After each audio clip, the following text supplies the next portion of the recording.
Linkara is a character played by Louis Jeffrey Loudhog, whose origin can be traced back to the angry video game nerd blah blah blah, you know the story. Hello and welcome to Atop the Fourth Wall, where bad comics burn.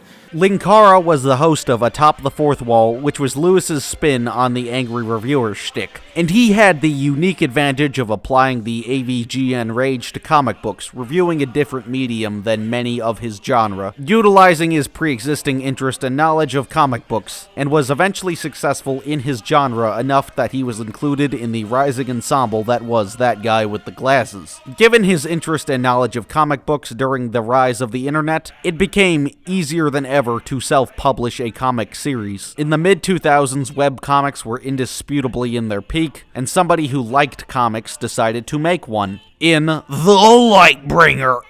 Oh no. Say, look at this! I've been cleaning out my nest, and I found an old book of my poetry. Somewhere, out there, someone needs Dr. Henry's... Oh, Dr. Henry! Oh, here's a poem that I've never finished. Let's see. It says... But wait! The internet cried back. Let me tell you about the horror that is called Sonichu. Yes, people, I have heard of Sonichu. I really wish I hadn't heard of Sonichu. I would be a much happier man if I hadn't. Sonichu is some bizarre webcomic apparently put out by a guy named Christian Weston Chandler, or Chris Chan for short, that is some freakish hybrid of Sonic and Pikachu.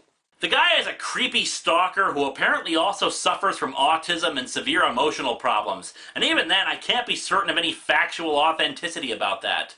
I don't want to review this crap because I don't want to give it any attention. I want this guy and his weird self-insertion fanfic / fan art to go into some dark corner of the internet and just let it disappear. Given the blatant influence of the art style, I think a Lightbringer x Sonichu crossover would be just delightful. The alias Linkara originates from the name of his self-insert, the protagonist of the comic being one of many aliases of our titular hero, the Lightbringer, whose secret identity is Carter Graham. Forget Israel, the only state I recognize is Pharaoh City. Carter's parents were murdered by an unknown gang member, totally not like Batman. It's also Valentine's Day, but tragically, a day never goes by without somebody being murdered, or kidnapped, or raped. Yeah, if Comic Sans is your primary font, you should not be using the word rape in any context. But then, oh no, we get introduced to our first supervillain, Serpent. He's a loan shark, a thief, a murderer, and a rapist, and is enslaving the big titty goth girls. But Carter's hands begin to glow, because always, and a girl is getting sexually assaulted in an alleyway. But then Carter turns into the Lightbringer. Is this guy a comic book hero or fetishist or something? Yeah, that's ironic. So, you kind of get the point. There is so much emphasis on sexual assault for no reason. It combines goofy, tight-wearing superheroes with serious concepts like sex trafficking. Carter, who is totally not a self-insert of Lewis, beating up rapists because he's so heroic. Man, with all the rape emphasis, this really is Sonichu-inspired. Not every villain is a sex trafficker, to be fair, but like every issue is literally just, haha, I am going to rape. Nuh-uh. Punch. Wow, Lewis, I mean the Lightbringer, you are such a great hero. There's like a stupid amount of unironic fan art that feature better visuals than the comic, obviously. Although by the last issue, to be fair, they do improve. Is the bad guy the angry video game nerd? But yeah, people genuinely enjoyed this, because I guess there was nothing else to do in 2006. You bought a breast expansion device off eBay? I have a small chest and a lot of extra money. The Lightbringer was Lewis's attempt at both telling a story and making a comic book, and is totally not a fetish or ego trip. This element was carried over to his spin on the arising angry video game nerd formula.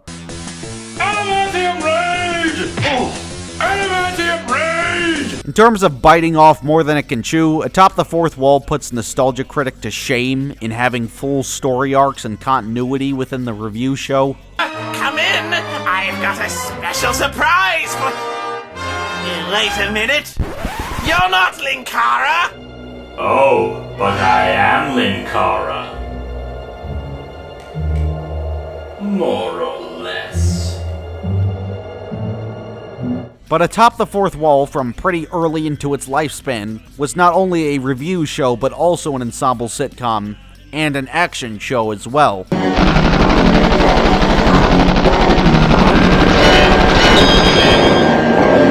Hello and welcome to Atop the Fourth Wall, where bad comics burn. Today we are looking at Captain Underpants and the invasion of the incredibly naughty lunch ladies from outer space and the subsequent assault of the equally evil lunchroom zombie nerds. How do they not see that George and Harold are right behind them? Are they stupid? Yo, yo, yo, it's me, Tupac.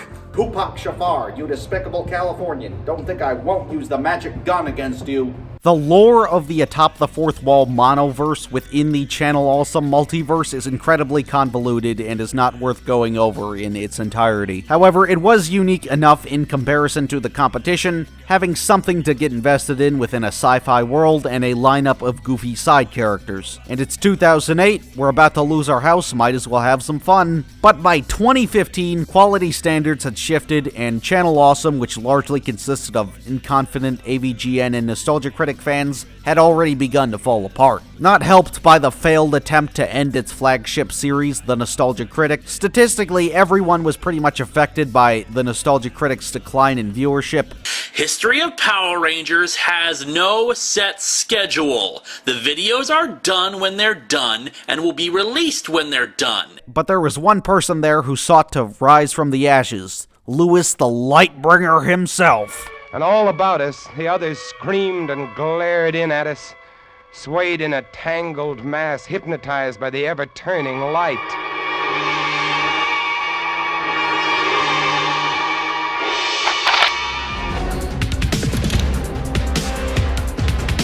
With his idea of making a movie featuring the cast of his lore that would serve as a spiritual successor to the Channel Awesome Anniversary Special Movie Trilogy. And these weren't being made until after 2012, so Lewis decided to do what Doug wasn't doing, which was a well-received concept by fans, considering, well, it was fan-funded. Atop the Fourth Wall did not have Nostalgia Critics numbers in terms of viewership, so Lewis himself could not fund the low-budget project, unlike Doug. So I can't say it was something that wasn't undesired as a project. It is not technically a Channel Awesome production because of its funding, but it stars Channel Awesome cast members and is canonically set in the Channel Awesome multiverse, as well as the monoverse of Atop the Fourth Wall, in addition to Doug Walker having no creative control and minimal involvement. And given that this was a revival in different hands of the Anniversary Movie Trilogy, much of its qualities are replicated here. If you're curious, I've already talked about The Nostalgia Critic, the web show, and the Anniversary Movie Trilogy. I will be mentioning them if you want more context. But the Atop the Fourth Wall movie is a mini-series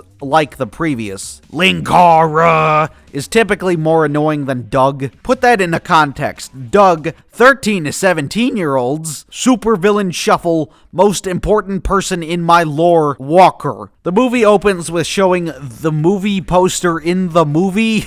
The artwork they commission is still a hell of a lot better than whatever the Blockbuster Buster is commissioning. Like, what is this Mr. Enter Chicken Little shit? They also play the Atop the Fourth Wall theme song in the movie. A theme song that is Nutshack levels of ironically good, meaning it's dog shit. There's so many big words at a fast pace that it's difficult to understand. Setting a blaze, crossovers, one-shots and tie-ins, Linkara stands in reality defines it. And the references in the theme are so specific. Of course, with context, the lyrics make more sense, but it's not a good introductory because the lyrics just rephrase more than they introduce. Like, the extended version references Dr. Insano. But who is Insano? A theme song should tell you that, but it doesn't. It just says Insano. Half the intro is just repeating the phrase Linkara.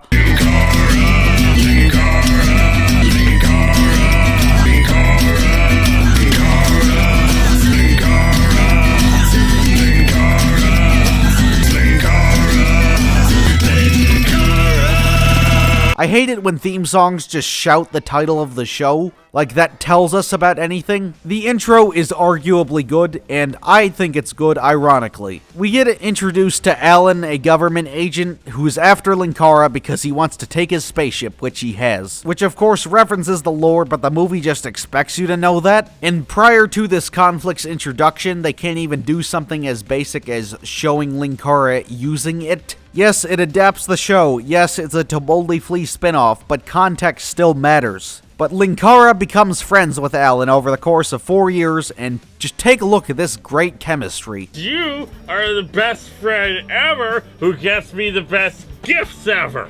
Linkara's acting skill is like a 9-year-old pretending to be drunk on his third Sierra Mist. You know what's at Jupiter?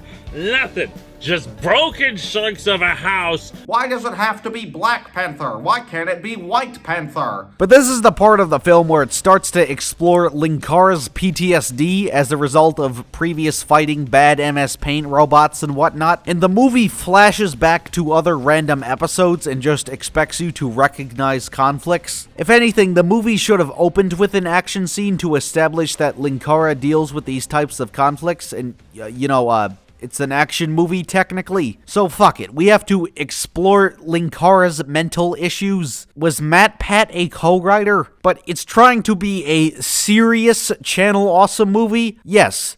Serious. Now, of course, Suburban Nights and To Boldly Flee tried to be serious at times, with the death of Mati and Nostalgia Critic, which of course failed miserably. But when trying to revive the anniversary special format, making it less of a comedy is an atrocious creative decision, and it's irrelevant to what was liked about the previous. Oh no, Linkara has depression. Lewis himself described this as a grounded, realistic biopic of a man on the internet who reviews comic books, and I don't think he was joking. Guys, when Captain Underpants saves the city, and, he gets his dick sucked as a reward, and he comes, does he go, tra-la-la?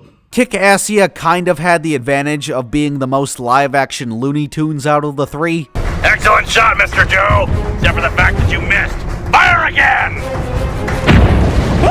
And this is the least Looney Tunes out of all of them, which makes it a larger issue than ever. Then we get a cameo from Doug and Dr. Insano because fan service. And then other characters from Linkara's lore just begin to show up, like his robot, Polo, and 90s Kid, also played by Linkara, and Harvey Fine voice. He cooked da pasta. At least there is some attempt at showing more than one Linkara at once. And I guess because Linkara is an alcoholic now, he goes back to the bar, which is revealed to be the bar from Video Game Confessions, because fan service. But then, oh no, because Star Wars and Trek, some interdimensional bullshit is happening. So you guessed it, they have to assemble the shitty YouTuber army. Why are we even assembling the shitty YouTuber army? I thought this was a Linkara spin-off. Do we need more characters? We already have the additions of Linkara's characters. So once again, too many protagonists to count. Thankfully, there's only 10 protagonists instead of the typical previous 18-ish. But it's still too many. Why not just take the creative liberty to recast Linkara's other characters to be played by other contributors? Just have Angry Joe as 90s Kid or whatever. That would package it as an anniversary special and a Linkara movie more conveniently and would take advantage of a now larger in context budget. Doug, as the Nostalgia Critic, gets his third cameo 20 minutes in. Nostalgia Critic, thankfully, not being a protagonist this time. So Linkara and the shitty YouTuber army go on a spaceship, and oh my god, it's not a basement? They actually built a set? Oh my god. And there's not even bad CG houses, it's just bad CG spaceships. Then we get 20 minutes of dicking off in Linkara's ship, but then oh no, Mechakara is back. Why do we have to fight Mechakara again? He's already been fought 1,000 times in the web show, and in To Boldly Flee, and there's no actor limitations. You are an android, but me, I am a man!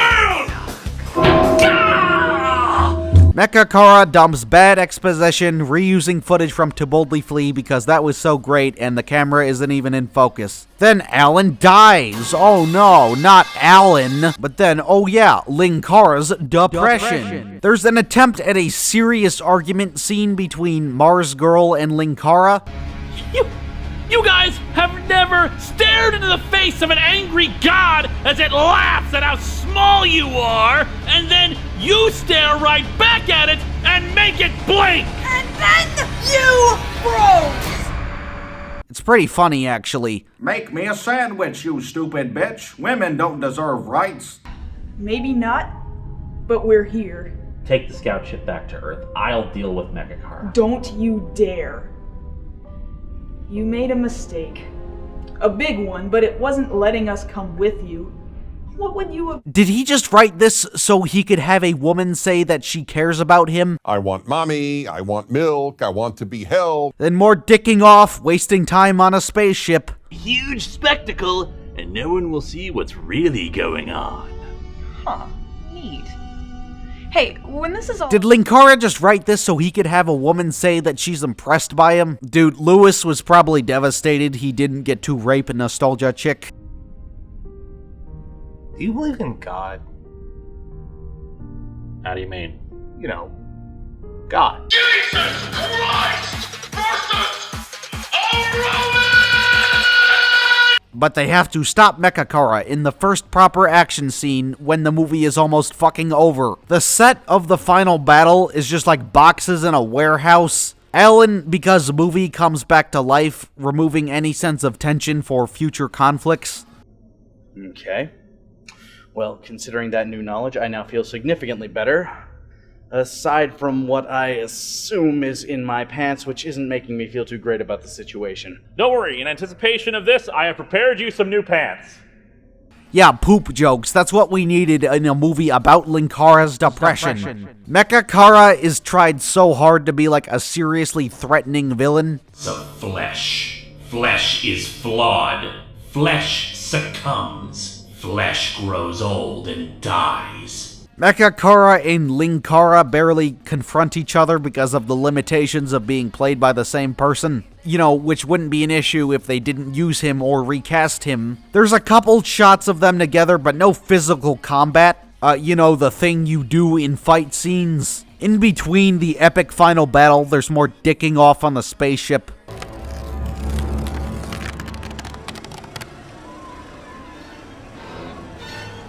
Like, why is he even doing this? Is it to be scary? Oh, it's because Linkara has depression. Then everybody comes together to help fight Mecha in the exact same warehouse of boxes. The final battle, the most intense scene in the movie, has zero attempt at even making choreography. It is just shot, reverse shot with special effects.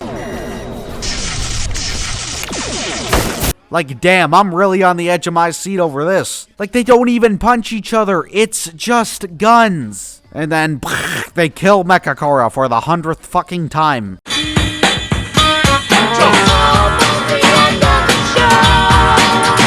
Once again, if you could call this a movie, it is one of the worst movies ever made and was a giant waste of everybody's time and money. At least To Boldly Flee was interestingly bad. This is blandly bad. There is zero ironic redeeming qualities besides the argument scene. It's a smidge away from being To Boldly Flee. I'd only say it's not as bad as To Boldly Flee because it's only 2 hours and, you know, not a fucking 3.5. Like, at least To Boldly Flee had variety in its useless non-stop filler garbage. So there's like one ironically funny thing about it, but overall, it does nothing right. It's not a good spin-off. It's not a good adaptation of the source material. The source material itself is garbage. It's not even man-children screaming in cosplay. If you liked that about the previous, this doesn't even offer it. In terms of indie projects that were funded and made successfully, it is probably the worst one ever. Lewis just make this so he could go, "Yeah, baby, I made a movie." Like, it's an ego trip, but he didn't even try to suck his own dick like Doug Walker. Like, at least The Lightbringer was a poorly disguised fetish ego trip.